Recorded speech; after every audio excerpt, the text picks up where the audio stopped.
Salut à tous. Alors aujourd'hui, on va voir ensemble comment calculer ses calories pour perdre du poids. Pour pouvoir déterminer le total calorique de la journée, il va falloir utiliser des formules que je vais vous mettre dans la vidéo. Donc tout d'abord, il faut connaître sa dépense énergétique de repos. Finalement, c'est ce qu'on appelle le métabolisme de base. Donc ce métabolisme de base, c'est ce qui va être l'ensemble des dépenses caloriques de votre corps au repos, donc le fonctionnement interne du corps. Ensuite, il va vous falloir calculer votre dépense énergétique de repos et c'est là que les formules interviennent. Donc on va multiplier le métabolisme de base par 1,375 pour les femmes et les hommes sédentaires. D'accord? Et là, du coup, on obtient le besoin énergétique de la journée. Et pour les personnes actives, femmes et hommes confondus, on va multiplier le métabolisme de base par 1,55. D'accord. Donc là, c'est vraiment une base de départ. Ensuite, on peut approfondir et détailler les apports caloriques. Une fois que vous avez multiplié votre métabolisme de base par les chiffres indiqués, vous obtenez un total. Ce total, c'est le total calorique que vous devez absorber sur la journée. D'accord?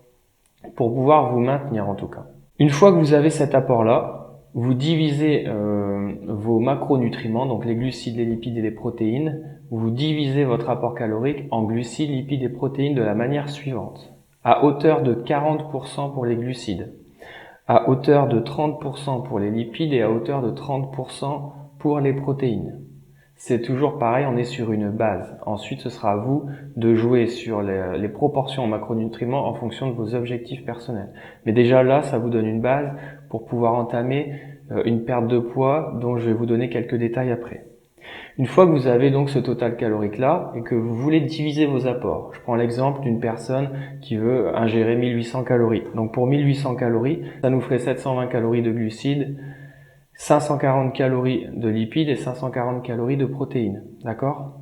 Une fois que vous avez donc ce total calorique là, qui est normalement votre total de maintien, si vous ne perdez pas ou ne prenez pas de poids, à vous de jouer en diminuant donc légèrement les apports pour pouvoir déclencher une perte de poids ou en augmentant vos apports pour pouvoir augmenter justement votre poids.